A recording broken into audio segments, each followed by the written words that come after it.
All right, and we're live. Welcome, everybody, to another edition of Deconversion Stories. And today I have with me, she's known as Divorce Religion and also Wise Counselor, right? Underscore Counselor. Both of those are on Twitter. You don't have a YouTube channel, do you? Not yet. All right, but you should think about it, especially I if you're, should. especially because she also helps people, sort of recover from religious trauma through her website, www.divorcereligion.com. And I think that that's fantastic because that's sort of why I do what I do here, is to maybe help people see or hear some stories of what it's like to leave religion behind, or what I call, the faith virus. Thank you, Peter Boghossian. But anyways, sort of like, not that I think the term faith is necessarily a virus, so to speak, because I often say to people, I got faith in your abilities or whatever, right? But I try not to use that expression as much. So what I do here is I ask people sort of, when they first started noticing discrepancies or inconsistencies that sort of led them to start disbelieving in what they once. And you were a fundamentalist, so this is going to be quite interesting. So why don't you take us sort of back to the beginning of those stages, and we'll work our way through. Sure. Yeah. Thanks so much for having me on. It's my pleasure. Always nice to chat with another Canadian. Shout out yeah, to Canada. That's true. Yeah. Woo! How's it going, eh? Yeah, that's right. So I couple of hosers. That's it. Yeah, Bob and Doug. Raised in Canada in a Pentecostal home. My parents, so church was a pretty regular occurrence, and I have older siblings. I'm the youngest. And they all gave up the faith, once they got into their teens, pretty much, for the most part. And as the youngest, and a female too, I think I just carried a burden. I saw how much it hurt my parents when my siblings abandoned the faith, walked away, divorced religion. And I determined that I wouldn't do that. I was always a very good girl, good child, overachiever in school, wanting to make them proud. And my mom has always held her faith fairly loosely, but my dad has always been very rigid and uptight and authoritarian and all those things. So how was that growing up? There was an element of, there was a little bit of, I would even go so far as to say maybe mental illness or ill health in the family when your dad is the one that is really uptight about religion. So, but I mean, we had a TV, but we had a long list of shows we could not watch. Couldn't watch anything with David Suzuki because, of course, he might talk about evolution. Couldn't watch anything like Bewitched. God forbid, right? Of Jeannie. Yeah, exactly. Couldn't watch the old show that was called Soap, this comedy show, because it had a gay character in it, and so we certainly couldn't have that. Right. So there were all these rules, and as I got into my early teens, I really went full bore into this whole Pentecostal thing and became very involved in youth group and was always singing on the stage, helping with worship and those sorts of things. And singing's so cool. Yeah, well, and I'm still a musician. I know you're a musician too. Yeah, you're in your band. Yeah, so I've sung in a number of bands through the years as well. But then once I got to be in my later teens, like say maybe 19, I had my rebellious time, my backsliding, hit the bars, was singing in bands, was fornicating. Oh boy. I know, just a naughty girl. Moved away to Vancouver. Maybe I partied with you at some point. I don't know. It's quite possible. we might have run into each other. It's a blur, but it's quite possible. We won't look too closely back there. But yeah, and then when I was about maybe 22 or 23, I had that very intense reconversion, recommitting my life back to Christ wholeheartedly. No more drinking, no more bars or boys or anything. It was just, me and Jesus all the way. I hear that when people do that they go like double time almost. Yeah, I did for sure. Yeah, I really did. And I'm sure it was partly trying to wash away any feelings of guilt that I had from the partying I had done. So I met a nice fellow at the church and got married. You know, we met when we were 23, married when we were 24, and he was somewhat of an apologist, a Christian apologist, and so that doesn't mean he apologized, of course. It meant that he really thought he was quite a smarty pants about the Christian faith and the faith tradition and all that. So we married, and not too long after moved to Three Hills, Alberta. And Three Hills is a very conservative. There's a Bible college there called Prairie Bible Institute. And we moved there specifically for him to attend Bible college. So we were both really diving, you know, quite deeply into the faith at this time. And then by then we had 2 small children. We had just had our second daughter. So I was busy at home with the girls, and he went to his Bible college classes every day. And it was while we were there that I started thinking, you know, if I'm going to do this, I'm going to do it all the way. I'm not pussyfooting around. And in the New Testament, it says women are to wear head coverings and, you know, not to adorn themselves and all this stuff. So I thought, hey, it says that in the old one too, by the way. Yes. Well, the new one was much more important to me. But like a lot of Christians, I really wrote off that Old Testament, that violent, you know, everything that now I look at it and go, holy crap, I can't, that is horrible. What is that even doing in a book that's supposed to be a holy book? I took it really seriously, even stopped wearing my wedding ring, stopped wearing any jewelry, went to all you know, long skirts and dresses, no makeup, started wearing a head covering. So took it quite seriously. And I was the only one on the Bible college campus who did this. But we had many outlying, really insulated Mennonite groups, closed ones called the Haldeman Mennonites. I don't know if you're familiar with Haldemans. I've heard of them, So we had lots of Haldeman Mennonites in close communities nearby. They make great sausage. So, that's what I hear. And so then they started getting quite curious about me because they hadn't seen anyone outside their group who wore a head covering.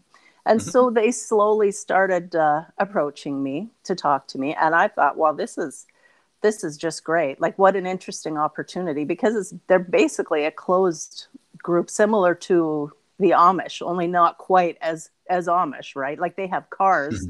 But of course, what they do when they buy a car to show how holy they are, they rip the stereo right out of that car and leave just a gaping hole there so everyone can see. They don't even put in a CD player or anything? Oh, no.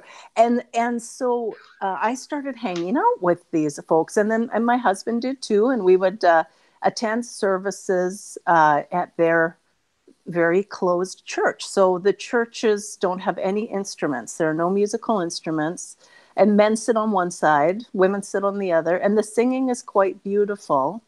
And I always felt I'll admit that I do dig some gospel because the vocals are phenomenal. Yes. So, And, you know, I think it's a combination of things. Like the music itself, I really enjoy, but also the passion. Like, these people are so utterly devoted to what they believe. I mean, at least I was. And really, so there's a beauty about it when they would sing these words. And what I really liked was, so the Pentecostal church seems to me very showy. When you're singing on worship team in Pentecostal church, there's lights and there's, you know, fancy everything, and they're going through sound check and doing it like you're doing a rock and roll band, right? But in these tiny little, very fundamentalist churches, that's not there. And it was just really, I felt humbled by it. So when I would start going to sewing circle and all these things, I could not sew my way out of anything. Boy, I sure was. Me either. Faking it there. But I was Mom. That's right. I got a hole in it. But it was such an interesting experience. I did I did notice some things though, like they couldn't have internet, but they could have a fax machine because they had businesses. They had businesses to run their farm, this sort of thing. So they had to have some concessions there. But then they had rules that seemed so arbitrary. Like even though you can't have a calendar that has pictures of people on it because that's like idolatry, a graven image or whatever, but your little girl can have a doll. Really? And I thought that's more of an idol than anything. And then Yeah. you could wear a dress that had flowers on it, but the flowers could not be larger than a quarter, and they definitely could not be as small as a dime. Because if you had flowers that fell outside of those parameters, you were just being showy. You were just trying to draw attention to yourself. So they had all these I could rules. see the logic behind that. Yeah. Since they want everything sort of uniform, I guess. But sure.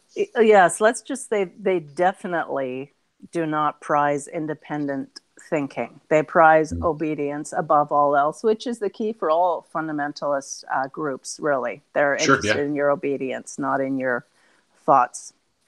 And my husband, he came along for the ride, but he was never as conservative as me. He didn't grow up in an overly religious home. So I kind of had that as my background going into it. And remember, too, I mentioned my dad is, quite authoritarian and very prone to extremes. So I think I was as well.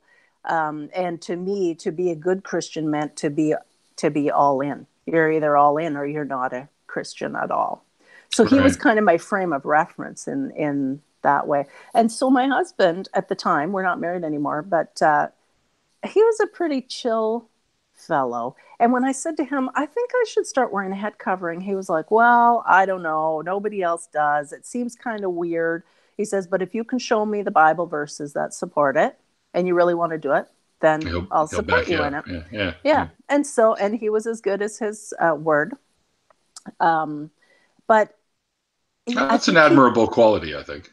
I thought so too. He's a very good person. We remain quite close friends, I'm happy to say, because we were married for about 20 years. Yeah, he's a good guy. And he would even tell me at times, you're making your circle too small. Like you kind of have a social circle or a group that you're in. He kept saying, you're making it smaller and smaller. Who's going to be allowed in there? Because of course I'm thinking, well, these people listen to secular music. They're not holy enough. These people, I don't like the way they dress. I'm not comfortable having my daughters there. And not like I would ever talk to people that way. I wouldn't tell someone, you need to be wearing a head covering, or why aren't you wearing a head covering? I wasn't like that, but it was part of my process. I would think about it, and always very worried about my daughters, about the devil getting his hands on my daughters. So of course it went without saying that I was going to homeschool the kids. Right. Because I didn't want them, having those worldly influences. Plus, I loved being a mom. My kids were just great. I had lots of fun with them, as much fun as a fundamentalist can have. But but occasionally he would, he started to, my husband at the time, kind of really want me to very much toe the line. And so one time I remember he said, I don't want to cover up my camera. Sorry. He said, I asked him, I'm very tired. Could you please help me clear the table after dinner? And he said, why? And I said, well, it would be good for our daughters who were little. I said, it'd be a great example if they saw their daddy helping clean up. And he said, if you really want to set an example for our daughters, why don't you show them what it's like to clear the table with a servant's heart? And then he left. And that was the beginning of the end. Let me put it that way. That was just, I felt like I'd been punched in the gut. A big tear rolled down my face as I was clearing that table. And there were just, there were things coming up like that it was like a chink in my armor, in my fundamentalist armor. I was going, wait a minute. How come I'm the one that has to do all this work? All the domestic work. That's when I really started thinking about uh, the women in fundamentalism are at the bottom of the ladder. Sure. Yeah. There's God, and then, there's the pastor, and then there's the husband, and then way down there's the woman. And I didn't like that. That didn't sit very well with me. And I chewed on that through the years and thought about it and really wasn't a fan of it. And then... I guess not. I mean, no. Certainly doesn't put you on any level of respect almost. It's like you're just there to serve, right? Yeah, exactly. Yeah. And service and servanthood and a servant's heart, those were definitely themes that I was expected to run with. And eventually, so we had gone to the Bible college so that he could become a professor. He wanted to be a theology professor. Okay. But then we ran out of student loan money, and he said, I have to become a pastor instead. And I was like, you would be the worst pastor I can ever imagine. and he's very intelligent. He would have made a really great professor, but definitely not much of a shepherd, which you need to be if you're going to be a pastor, because wasn't a natural people person. Let's just put it that way. And so I urged him. I said, please don't. I think it'll be a terrible mistake. And he wasn't interested in what I had to say at all. He said, someone has to steer the ship, and it's going to be me. And I say we're going. So we packed up and moved to this god-awful small town in Saskatchewan. And the experience was horrible. It was just horrible because he couldn't connect with... It was a small church full of older people who basically just wanted someone to bury them, right? But he was very intent on, we got to update the music. And he brought in these huge speakers that were like so terrifying, speaker stacks, like for the congregation. They're like, what? Is he thinking he's running a mega church or what? something. And then I was the one who had to stand up in front of the congregation to lead the singing every Sunday, and they were not interested. They'd sit there with their arms folded. They didn't like this new music. I felt it was so awkward and so painful. And he had said to me before we moved there, he said, you're not going to be able to wear your head covering again. And I felt really sad because I felt like that was a sacrifice that I was doing. I thought that helped make me a better wife. Because, I can be outspoken or, whatever. So I just wasn't as submissive as I thought wives ought to be, Christian wives. And I thought that was a reminder to me of being submissive. But he said, no, we're already the new people in town, and people aren't going to, you're going to stand out like a sore thumb. So we're not doing that anymore. So I obeyed because that's what you do. And it was a very difficult year. So while we were there, it was awful because they didn't appear to want us there. But then it was also awful because my parents split up. They'd been married for like 43 years. Wow. And my mom finally had enough. And so that was quite shocking. Even though I was in my 30s at the time, that was a hard one. And then my youngest nephew killed somebody. He murdered somebody. And that was also quite difficult and hard. And so they phoned me and said, we're worried he might show up because he was on the run. But the police knew it was him. And so they said, you have to be prepared. If he comes out there, you have to contact the RCMP immediately. And it was just one thing after another. And it really was breaking me down. And just chinks in my fundamentalist armor just kept showing up, because I kept thinking, I'm serving God the best that I can, to the best of my ability. I can't imagine what else I could possibly be doing to be a more faithful Christian. And yet all these things are happening. And, so you're talking to other Christians about it, and they're saying, well, are you sinning? Is God chastening you? What are you doing? What's happening there? I couldn't think of anything. So we eventually left, and we ended up moving back to BC. And the marriage was getting pretty rocky by that point. And then our youngest daughter, who was 10 years old, she was diagnosed with type 1 diabetes, which is a life-threatening illness. And it's a scary one. It's a hard one. And it can also be quite an expensive one. We didn't have adequate health coverage because we weren't, he was just doing construction. And so we went bankrupt within a short time after that. It's very expensive to get, you need like an insulin pump, and the insulin itself isn't expensive in Canada, but all the testing strips are. Yeah. And I think too, just suddenly being confronted with the fact that your child could die and likely won't have maybe the same life expectancy is just very hard. And so we managed to stay together for a few more years after that. But it was really at that point, after our daughter was diagnosed, and we were in so much pain. We were just like an open wound. It was terrible. And the church didn't support us at all. Like there weren't people reaching out to us. It was like, I don't know if people were afraid maybe it was contagious, God's wrath or something like that. That seems really weird to me, because they usually are very community oriented. Yeah.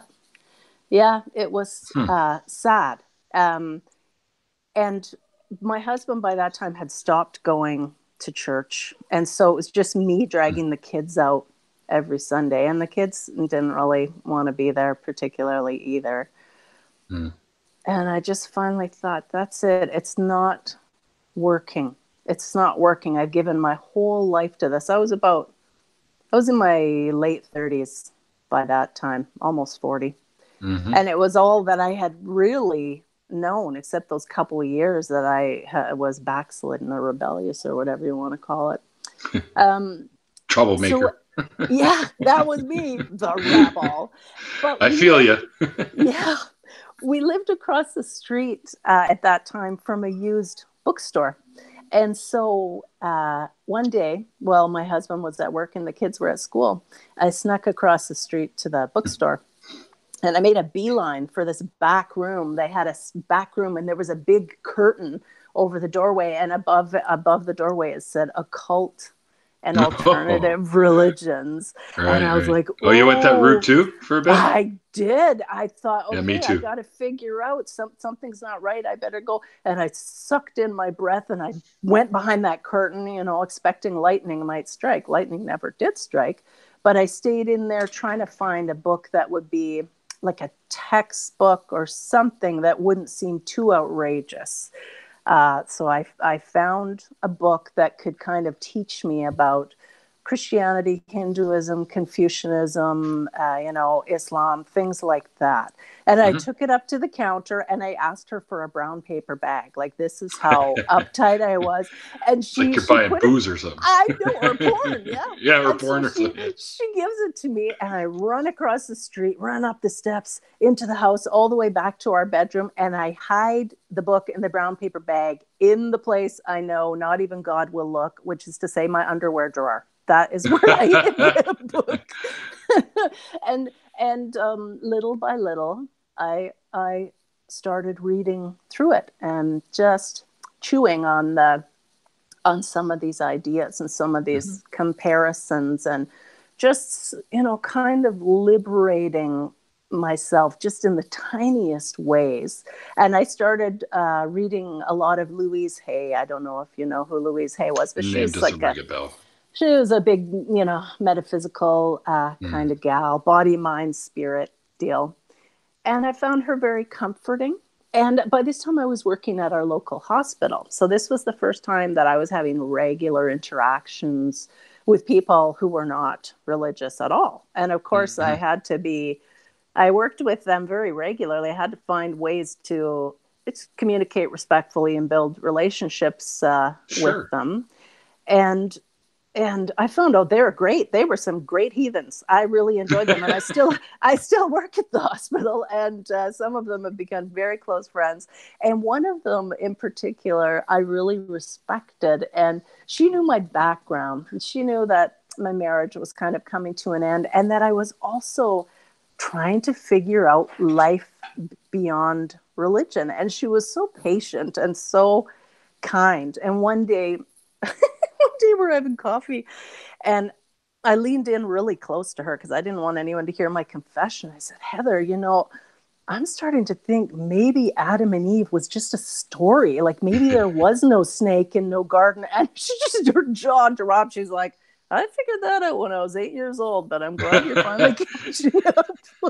Yeah, snakes don't talk. They don't even have vocal cords. It was so shocking to me to even, and it was scary to consider, like even to be questioning the Bible, the veracity of the Bible. It was quite terrifying at times. And then, of course, there's the whole issue of hell.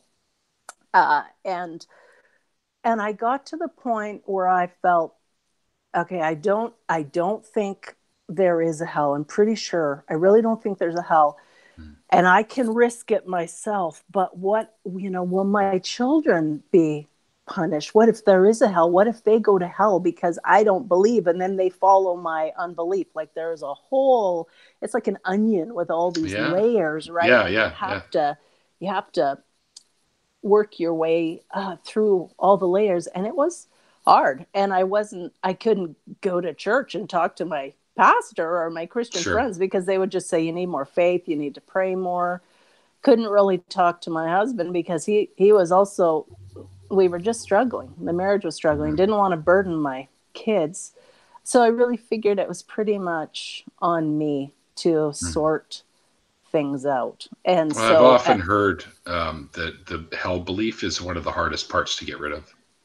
Yeah. I agree, especially for people who were indoctrinated since infancy, and also depending how much they were indoctrinated with that aspect of it. My parents weren't real big, hellfire and brimstone. My dad a little bit more than my mom, of course. But I know some people who are just crippled by it, absolutely paralyzed by that fear of hell.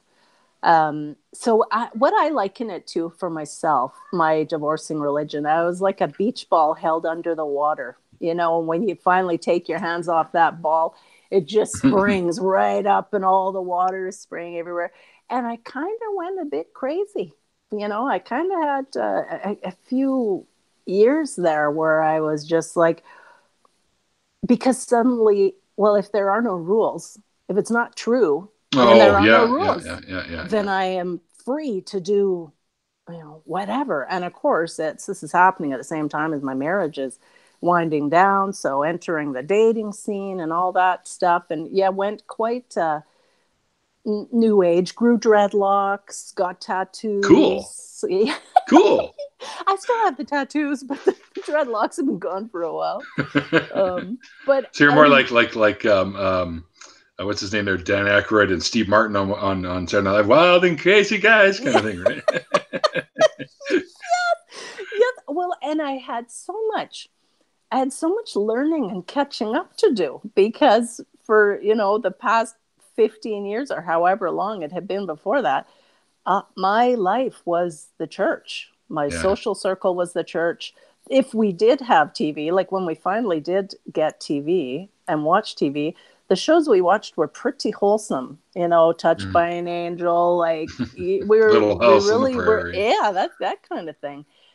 So partly also because we had our daughters and, trying to be mindful of how you raise your kids, but also partly because of everything that I had been taught and the fears that I had. So now suddenly there are no rules. So, drinking, porn, pot, whatever a person, like, those are the three main focus. Yeah.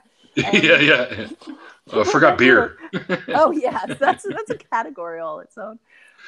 So there, and I did ask my kids, once they were into their late teens, I said, what has it been like for you these past years as you have had a front row seat to mom losing her mind? Like, I want to know how you are doing. Do I need to get you into counseling? Like, have I irreparably, fucked you up? Or, oops, That's okay. Okay. It's not like I'm going to be monetized or anything, Okay. so it's perfectly okay. Don't tell my mom. Okay. And so, but I'm on I the asked phone with her now. asked the kids about that, and they did agree that it was kind of weird going from like so many rules to no rules, but they both said life at home became much more fun. Like you just became a way more fun and laid back Now you're the mom. cool mom. I guess so. And so Well, there still that's has to be some rules. I mean, obviously, but they don't have to be religiously driven. That's exactly right. Rules around safety, personal Sure. safety. But it's been and I feel like I've had one of the most interesting lives of anyone I know. Just looking Sure at sounds like it. all the phases that I've gone through, and but losing my faith. So I was married for about 20 years, but I was deeply devoutly religious for about 40 years, and it was Wow. losing, divorcing religion, losing my faith was without a doubt the most painful loss. And that sounds so weird to people I who hear it a lot. weren't indoctrinated, because they're like, what? Yeah, it's like, just, you don't believe in Santa Claus anymore, but that Not doesn't even even close. come close. No, I based my whole life on this idea. And even just within the past year, the one that's been, that I've really had to start poking at and looking at is the idea of afterlife, or what happens when you die. So when I went, full bore into the New Age thing, I was like, oh, it's definitely reincarnation. That's the way it's got to be. And I was real, quite comfortable with that. And then, now as I've kind of just learned and grown and changed more over this past year, I've kind of released that as a belief or a hope, whatever you want to say. And it's very I would say hard. you're probably closer with the hope. You kind of hope Yeah. there's something, because let's Yeah. face it, death isn't something we want to happen.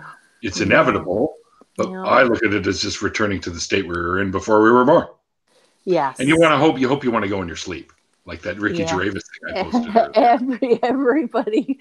That's the way we all want to go, for Yeah, sure. yeah, yeah. Just Um, not painful. yeah. But so, relinquishing the idea of heaven, the concept of heaven. I was very happy to relinquish the concept of hell. My ex-husband had a really Mhm. hard time with that. He said, I have to believe that there is a hell. Otherwise, why even go on? Like, I have to believe Hitler's being punished and people who are wicked to children are being punished. And Mhm. and so I didn't have that issue. That was his particular issue Like all that I those just thought Catholic was priests. interesting. Yes, it should be Mhm. a special place for them. Tens of Um, thousands. but just letting that go. And of course, really the whole thing is about identity. And I Mhm. lost one thing after another. So I wasn't a homeschooler anymore, and I wasn't a fundamentalist anymore, and then I wasn't a Christian anymore, and then I wasn't married anymore. And it's such a That's a lot. painful, that's a huge loss. And I did become a counselor after that. I went to school and got See, my that's the diploma of part I find applied amusing. counseling. Well, it was super helpful for me, because then I realized the degree of grief, the amount of grief, because that's multiple losses that Yeah, people almost like in a face. row too, which is Yeah. like can be tough to deal with, right? And for sure, that's part of what actually caused me to lose my faith, was those multiple losses. Mm. The church in Saskatchewan, and my nephew, going to jail, and my parents divorcing, and my daughter getting so sick like bang, bang, bang, bang, and then going bankrupt. I didn't have breathing space between all those things. So when you come into religion, you suffer losses because suddenly you can't have friends outside the church, or you can't do this, you can't do that. And then when you leave the church, you suffer more losses. And that's the idea about religious trauma. It's that you lose when you come in, and you lose when you leave. And it really is literally traumatic. the opposite of a win-win situation. It's more like a lose-lose situation. Yeah, I hadn't heard it put that way, but I think you're exactly right. And I didn't know anyone else at the time when I was deconstructing or deconverting. And in fact, I didn't even have those words. I would just sit and cry in front of the computer, and I'd type in, I'm not a Christian anymore, and look for, is there a group? Is there someone who can support me? Is there anyone who can help me? Yeah. Well, and then eventually, hello, Twitter. Oop, bad move. What have I done? It's a dumpster fire. Some days it is. Eventually, I stumbled across Marlene Winnell, Dr. Marlene Winnell, and she wrote this book called Leaving the Fold. Leaving the Fold. And it's a fantastic book. And she was interviewed on CNN and all these different stations. And I thought, I've got to reach out to this lady. And I already was a counselor by then. And I was just so excited to find that someone was working on this issue. And I read through her book. I'm like, yep, that's me. I'm ticking all the boxes. That's me. And so I went to one of her retreats last year. And it was the first time I met people in real life who had a similar experience. And there are former JWs, there are former Catholics, like former Mormons, anybody who's come from a super religious background. Former Orthodox Jews. And it was so, it felt like I could breathe. Yeah. Oh, really? Yeah. Well, and I understand that's not Orthodox perhaps, but that's very similar to your background. Well, I was raised Jewish, but we were more like Reform Jews. Like we ate bacon. Okay. My dad was like, I'm not eating bacon. That's just not fucking happening. That's asking too much. Yeah. Yeah. So to go to that retreat and swap stories and share meals with people who had gone a similar road to me, it really was life-changing. And so that when I came back, that's when I started thinking about developing the workshop, the Divorcing Religion workshop, which I made specifically for people who've come out of any kind of fundamentalist background and are trying to adjust to secular life, because I didn't have that. I didn't have anyone to talk to. I didn't kind of have a roadmap. I didn't know what was normal, what was, unhealthy, whatever. So since I had already walked through my marital divorce at that time, and I knew there were stages to that, I thought, okay, I'm going to write this workshop about divorcing religion, and I'm going to have it mirror the stages of marital divorce. And so I broke it down into 6 modules, and then I did a bonus 7th one. And I just finished yesterday my first workshop. We finished all 7 weeks, my first group of participants. And it was marvelous. And they said they found it educational, and they loved meeting with everybody else. We just do it on Zoom, the Zoom platform. Yep. So once a week, I would mail them out a PDF with the module, and they would read it and do the homework and all that kind of stuff. And then every Sunday morning, when we weren't in church, we'd get together on Zoom and share and chat about we'd learned. And I think your own little atheist version of church. Yeah, much a gathering. Healthier. The gathering. Dun dun dun. So that's where I'm at now, and I'm still growing, and I'm still learning, and I'm still finding my voice. And Twitter has been really interesting and really challenging because I have those 2 accounts, right? I have the Wise Counselor, and that one's kind of in my own voice, like a gentle, and then I thought, I'm going to do another one, so Divorcing Religion one, and I'm going to try and tweet like a man. What does that mean? Tweeting like a man for what I could think of. Because remember, I'm coming out of the background of fundamentalist, very oppressed woman.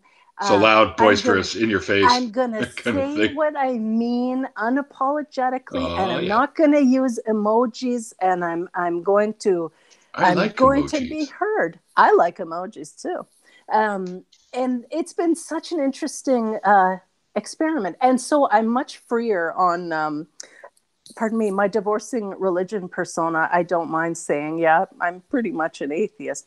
But I haven't ever divulged that on the Wise Counselor, because I just don't go there. Okay. But even let me say something real quick then, because I do have both of your Twitter accounts down below in the description and your website, just so you guys know. I would definitely recommend checking it out. If you're going to follow her on the Wise Counselor account, don't dox her on that account, okay? With the divorce religion, she's already done that herself, so you can, get involved with her in the religious sort of debate stuff there. But on her other one, maybe just leave enough alone, sort of thing, until you're ready to come forth with it. That's thoughtful. On my divorcing religion account, people do know that, or on my Wise Counselor account, people do know that I've come out of fundamentalism and that my aim is to help people with religious trauma. So nobody's going on there thinking I'm Christian by any stretch. But I spread my wings more on the divorcing religion one. But all that fundamentalism, the years of it, are still hard to shake. Like, it's very hard on me when a man challenges me on Twitter, when he challenges something that I've said. And that, do you recoil or like? Inwardly I do. And I really have to stop and think about, what have I done wrong? I need to apologize. I need to delete that tweet. And really go through it and think about it. And then it takes a great amount of courage for me to be able to say, I disagree with you. That's not been my experience. And that's why Twitter has been so good and helpful for me personally, because it's allowing me to develop muscles that have never been used before. That's awesome. And listen, if you're ever cornered and you feel kind of helpless, just tag me in something and I'll come running. Like, hey, fellow Canadian, someone's getting an ass whooping. Back up. It's just been a lesson. Like, it's really interesting, and I love it. I'm on Facebook too, but Facebook's kind of more. I barely go on Facebook anymore. I'm on there like once a month apologizing to everyone. Sorry, I haven't been posting much because I'm on Twitter most of the time. Yeah. Well, I do my advertising primarily on Facebook for the Divorce and Religion Workshop. But you would not believe the nuts. The people who comment on my ads are absolutely the fundamentalists. You're going to hell. You're dragging people to hell. Or they're like, you just don't know Jesus the way I know Jesus. All this. Yeah. What are you people doing? This ad is not targeted at you. It's for the course is for people who have left religion and they're grieving and they need support. Off with you. They do not. They either don't read or they just don't understand that. And some of them are quite angry. Like, I filter all the messages, and most of them I don't even unhide because they're nuts. Well, it's those loving Christians. That would have been, exactly. Yeah. But I feel like I absolutely understand where they're coming from, because it is such a threat to our identity. And when we're that deeply attached to an ideology, anyone questioning that ideology is a threat to us. I think it's more, they view it as a threat to their perceived identity, right? Because it's not, it's outwardly, they feel it obviously that I'm a Christian, I feel this way about it, but it doesn't really identify who they are. As the people they are. It does to them. That's what I mean. Them, like, I couldn't have imagined. They could take the label away and they'd still be. Yeah, well, sure. But if you take the labels away and you'd still be the same person, you'd still be the good-hearted person, one who wants to help people, and you leave all the religion away, you're still the same person. You just added that dimension to you. And that's what I try to emphasize to people. Yeah. It's just be you and leave all the crap behind. Well, and that's one reason I really applaud your work in the what do you call it? The blood donating community. Oh, yeah, Like the work that your volunteerism there is outstanding, and I love that because I feel like there's such a twisted view of atheists as people who don't care, have no morals, all this nonsense. And so I volunteer at hospice. Like that's how I volunteer. Fantastic. And I hope that every atheist does volunteer in their community. I know many that do. To make it a better place.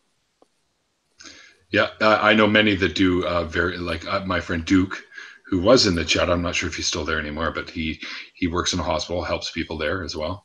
I know people that are work for like the SVCA or do dog walking. I know people that help children outside of my blood donation group. I also do charity work for Ronald McDonald House because my mom's boyfriend is involved with them and actually paid for a room for them, the entertainment room for them. Yeah.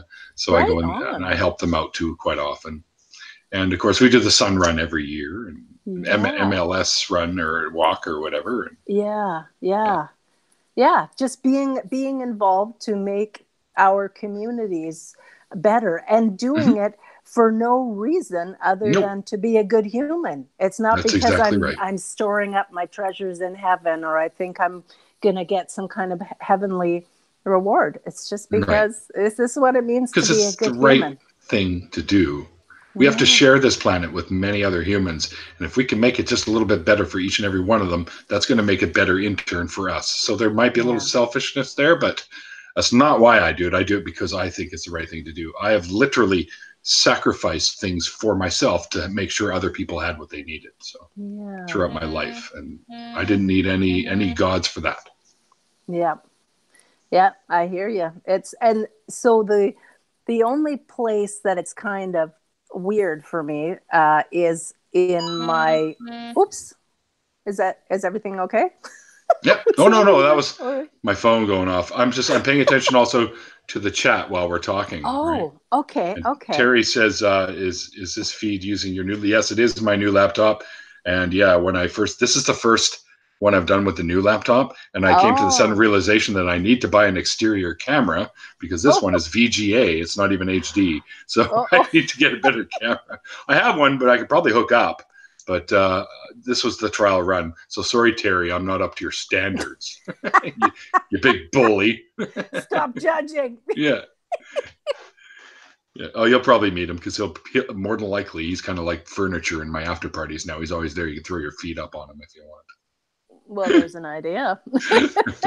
Speaking of which, we're almost at an hour because we came in a little late, so we'll continue to go. Yeah, I know. It goes by so fast sometimes. It really does. But let's talk a little bit about your website, about how you're helping people with their the trauma that they might have. Let's talk a little bit about that, okay? Sure. Yeah.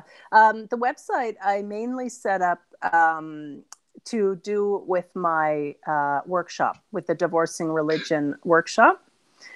So it tells folks, kind of gives an overview of what is happening in the workshop, what it's like.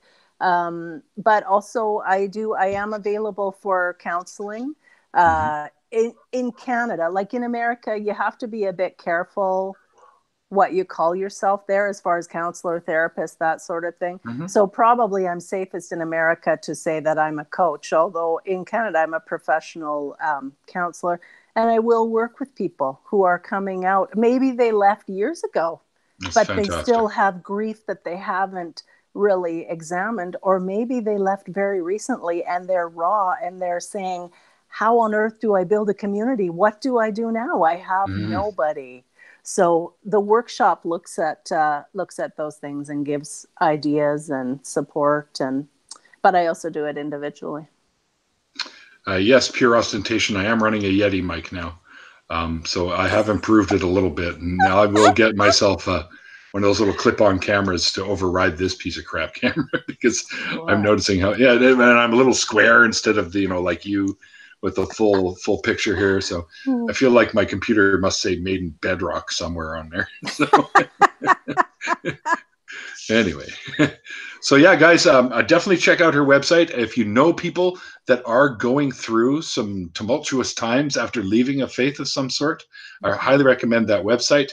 And of course, Recovering from Religion is another outfit in the U.S. that also helps people out with the same sort of idea. Oh, so they're wonderful. I love them. Yeah, I recommend them. Yeah, definitely.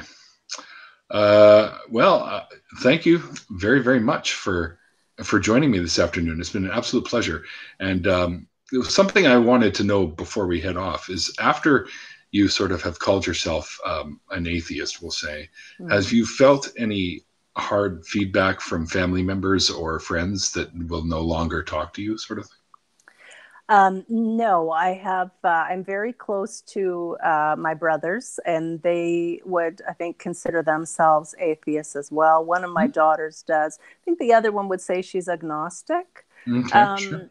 And I would say probably if there's such a thing, I'm agnostic atheist. I don't.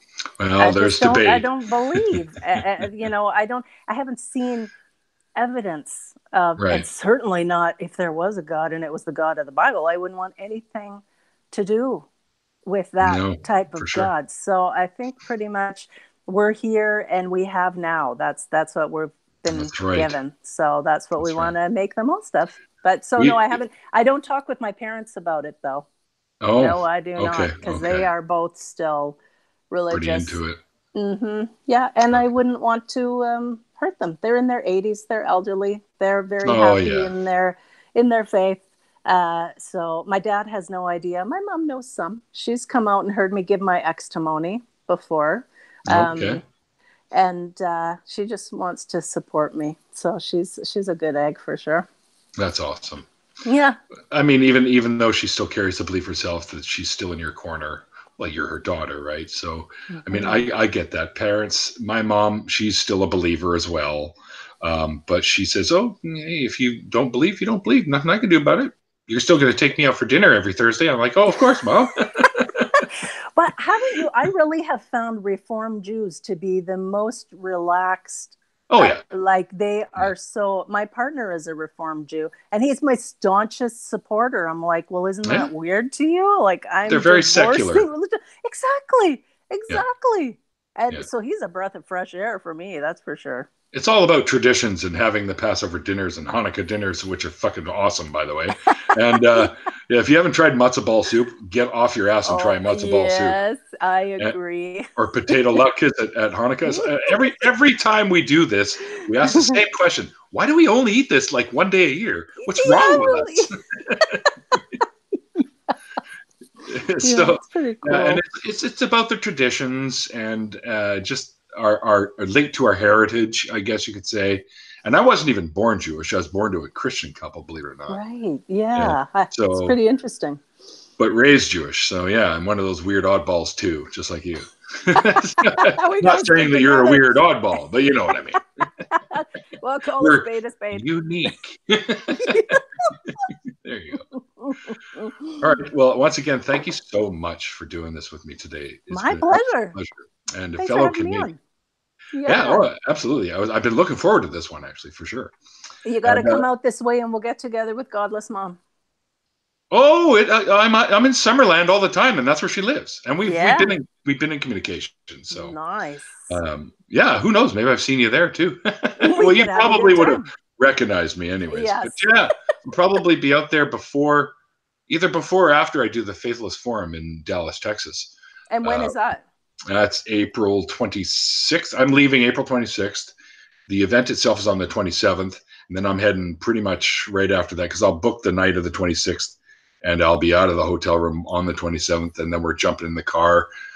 Somebody down there, either Dan or Jimmy or somebody like Mr. Atheist or Objectively Dan. When we're driving down to Austin, Texas to sit in on the Atheist Experience and talk heathen. That's going to be amazing. Yeah, and I'm going to annoy the crap out of all of them. but they've been forewarned, so it's way to represent. You got to represent Canada. Absolutely. And Dan was like, "Oh yeah, get your ass down there and annoy the shit out of them. I'll be right here. I'll be behind you going, yeah." Good times. Yeah, it should be awesome. Anyways, thanks guys for tuning in. I hope you guys enjoyed our conversation. I found it. I to be an awesome conversation, and I learned some things today that I always say I learn at least something every time I chat with somebody. Great. So if anyone is interested in hanging out with us for a little bit in the after party, I will have a new link that I will send into the main chat group that you guys are all part of. It's called Neil's Usual Suspects, and I think there's room, so I can add you to that so you can get to know some of these folks a little bit better as well. Okay, and, so do I log off here? I'll do that. I'll log us off, and then I'll send you another link, and we'll try it again. And I recommend maybe, because I'm going to go have a quick cigarette, and it's going to say, I still smoke. I know. And you rock and roller. I know, smoking, drinking, pot smoking bastard, pirate bandana wearing. My little nephew calls me the biker pirate, so that's pretty fun. And I'll send a new link to you. And I recommend that you grab something so you don't have to hold your phone like that. It's been tiring. Prop it up on it, like grab a stack of books and prop it up on it. I will. And you'll be much more comfortable. All right, guys, thanks again for tuning in. I hope you guys enjoyed it. And, like I always say at the end of these conversations, because we learned a little something about what faith really is. And as Christopher Hitchens used to say, it's called faith because it's not knowledge. And we'll see you guys next time.